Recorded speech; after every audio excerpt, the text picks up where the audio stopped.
Number 1, released in November 1983.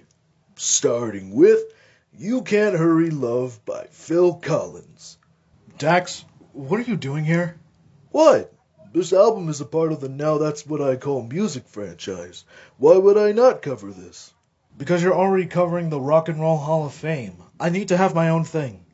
You already have your own thing, Geek Zone, going over singer discographies, which that first video made no views whatsoever. They need Daddy Dax to pull in viewership. Okay, get out. Hey, I'm speaking facts right now. Get out! Dry bones! Ah! Alright, let's get back into this. Now That's What I Call Music, released on November 28th, 1983. The first song on the album being You Can't Hurry Love by Phil Collins, the one that started it all. The song was notably marketed for this album, and it isn't a bad song at all, and it really nails the vibe of the early 80s period. However, I hate to be that guy and say that I don't love it to the highest degree. With the song being a cover of the Supremes version, the former is definitely more memorable and iconic, with its very 50s pop vibe with Christmas undertones. The original isn't bad as it sounds like a song of its time, but it's definitely the weakest one among the popular covers. And the one cover I actually like is the one done by the Dixie Chicks, they go by the Chicks nowadays, for the soundtrack of the 1999 movie Runaway Bride, where the arrangement is more faithful to the style and sound of the Supremes, but less sharp and repetitive in comparison to the Phil Collins version. It's the right balance of the two in my opinion. Anyway, the Phil Collins version is pretty iconic, but I wouldn't listen to it so often. Is There Something I Should Know by Duran Duran. This song is the definition of 80s pop. I know they're technically new wave, synth pop, pop rock, and dance rock, and the song is of the new pop genre, but that's all it has going for it. Red, Red Wine by UB40. This song ages like fine wine, pun definitely intended, as the band is an English reggae band, and the choice to not only make the cover in that genre, but turn the emotional vibe around to one that is more lighthearted, makes it a lot more prominent in comparison to the original version that was written and sung by Neil Diamond. The original, in a way, is good if you are a fan, but as a Neil Diamond fan myself, it sounds okay in comparison to his other work, which are much better in terms of music style and variation. UB40's version simply stands out more, but at the very least, Neil Diamond likes this cover anyway. Only for Love by Lamal. This song, while generic, still can be given props for being slightly kooky, given that Lamal is the lead singer of the band Kajagoogoo. Not much else to say here. Temptation by Heaven 17. It alright. Give It Up by Casey and the Sunshine Band. The song is okay. They definitely gave up by making it more memorable than just its arrangement. Double Dutch by Malcolm McLaren. This is the kind of song they would play in elementary school gym class, or one of those physical education programs with the superhero health-themed rubber duckies. That should let you know the quality of this song. Total Eclipse of the Heart by Bonnie Tyler. I know I'm going to get some hate for this, but this song and Holding Out for a Hero are pretty overrated. It doesn't help that among a lot of the 80s hits, these two are the most victim of being overused. Karma Chameleon by Culture Club. Yeah, boy, this is a childhood classic. I personally prefer Do You Really Want to Hurt Me, but this song is just as good and memorable from Culture Club. No other songs were like this in the 80s, mostly because of the soul and R&B influences in the new wave sound. The Safety Dance by Men Without Hats. More like pretty much ass. I'm kidding, but this song still ain't it. It's basically a medieval sea shanty, but not good, and too many 80s isms in its sound. Too Shy by Kajagoogoo. There's not much going on lyrically, but the instrumentation is actually engaging for a new wave hit, since it tries to be energetic and the unique sound of Kajagoogoo allows it to stand out. Props. Moonlight Shadow by Mike Oldfield. This is what country music wishes it could be. I know it's a pop rock and Europop song, but still. Anyway, Maggie Reilly's vocals and Oldfield's instrumentation is so good that it makes it S tier in country sounding music, but solid for Europop rock. Down Under by Men at Work.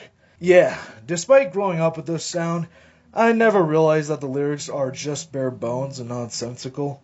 The music is memorable, but yeah, I definitely prefer Who Can It Be now in comparison. Hey You, The Rocksteady Crew by Rocksteady Crew. My dumbass thought this was going to be Rocksteady by The Whispers, and yeah, imagine my disappointment. Literally just a hip-hop song of the band gloating.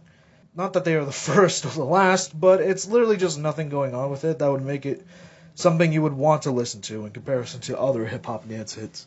Baby Jane by Rod Stewart. Now this is an 80s song I can get behind.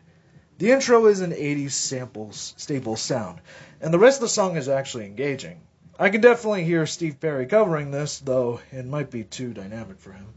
Great song though. Wherever I Lay My Hat, That's Home by Paul Young. So, I listened to the original by Marvin Gaye, and holy damn, is it a night and day difference. Gaye's version is traditional soul type music, and it surprised me as I have never heard his music or his voice like this before. Young's version is baked in 80s new pop, and it just takes away from the fun and charm of the original. It's not like the 80s mellowness adds anything or is even unique as a song of its own or of its time. Disappointing. And now, on to the second batch of songs on this album. Starting with Candy Girl by New Edition. Yes, everyone and their mother knows how boppable this song is, and it holds up well. However, is it blasphemous of me to say that I like the cover done by Nick Cannon on The Masked Singer? As much as the synthy hip hop sound and the child vocals done by Bobby Brown are iconic, I actually like the more mellowed out sound in Cannon's vocals, which don't sound bad for someone that is known as a rapper. And an Elon Musk. And a Daryl Van Horn. Anyway, the vocalizations and the music that go along with that. Chef's Kiss. Big Apple by Kaja Gugu. Much more memorable than their previous hit on this album. Funny enough, the trumpets and the overall jazzy new wave sound make me think that this can easily be a Sonic soundtrack stage song. Am I the only one that hears it like that? Let's Stay Together by Tina Turner. This is one of Al Green's iconic songs, and my dad likes this one among other soulful love sounds, but this cover does exactly the same thing. I Will Always Love You does on a much worse degree. Yes, I do not like I Will Always Love You. If you have not seen my video on DJ Cassidy, then you should know how much I do not like I Will Always Love You. The latter cover at least adapts into being a different version removed from the original. This one still keeps the same tone and vibe while changing it up with the genre shift, and Turner's power vocals that doesn't make it at all a good version in comparison to Green's original. Keep Feeling Fascination by the Human League. This one is a fine song to listen to, though I appreciate that a baritone singer has a prominent lead in the vocals that allows it to stand out among other tenor-led pop songs at the time. New Song by Howard Jones. I mean, I guess it's new in terms of contemporaries, but other than that, it's kinda nothing burger. Please Don't Make Me Cry by UB40. I do appreciate the original by Winston Groovy. It has a slight unorthodox sound for reggae, and Groovy's vocals are unique in that traditional kind of sound for a reggae song. UB40 has this more 80s sound, but unlike other covers of older songs like this, the sounds are more subtle and have jazz influences in it. Weirdly also, this song sounds like a Lenny Kravitz song if he became a reggae singer. Is that weird of me to say? I don't know. I definitely see him making a rock cover of this song. Anyway, this version by UB40 is more enjoyable than Red Red Wine in my opinion. Tonight I Celebrate My Love by Peebo Bryson and Roberta Flack.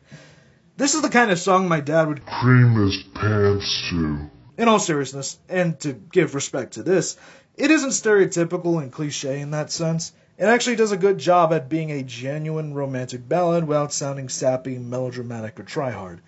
Big props are allowed here. They Don't Know by Tracy Ullman.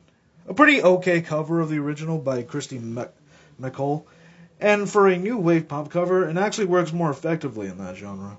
The original is more tolerable and unique, but the cover isn't bad. Kissing with Confidence by Will Powers. There's no confidence here with this song. That's All by Genesis. Alright, on to some good shit. An 80s song that actually holds up fantastically. That's all I have to say here. The Love Cats by The Cure. Now, this is a song that knows how to stand among the crowd. I know it is more of a post-punk alternative rock song, but the spooky Halloween vibe is an experience that may shock you, given the fact that these are the same guys that gave us Friday, I'm in Love, and among all the other new wave songs of the 80s, it's actually refreshing to hear a song so unlike anything else made at the time. despite the song being made as the same genre as everything else. Waterfront by Simple Minds. Waterfront is the right word that describes this song. It tastes like damn water. The Sun and the Rain by Madness. This is about as British bands can get. The good thing is that the song is charmingly British, and the instrumentation in its ska and sophistopop style make it likable and unique. Definitely makes me want to check out this band. Victims by Culture Club. Wow. There are no words to describe how beautiful this song is.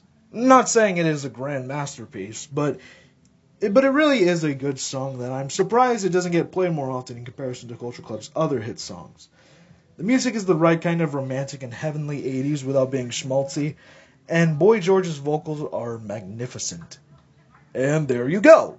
That was the first album of Now That's What I Call Music. And we are not doing favorite and least favorite because that doesn't tell me anything about the album's quality. I will be listing out the best songs in this album, in my opinion.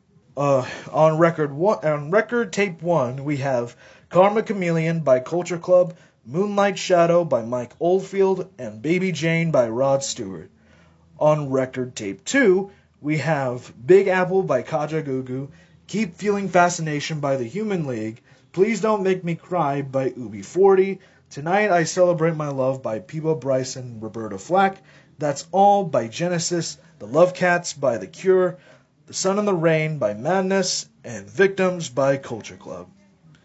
Anyway, see you guys in the next one, if you all feel like seeing more from this series. Anyway, good morning, good evening, good afternoon, good night, or wherever you're from. I'll see you then.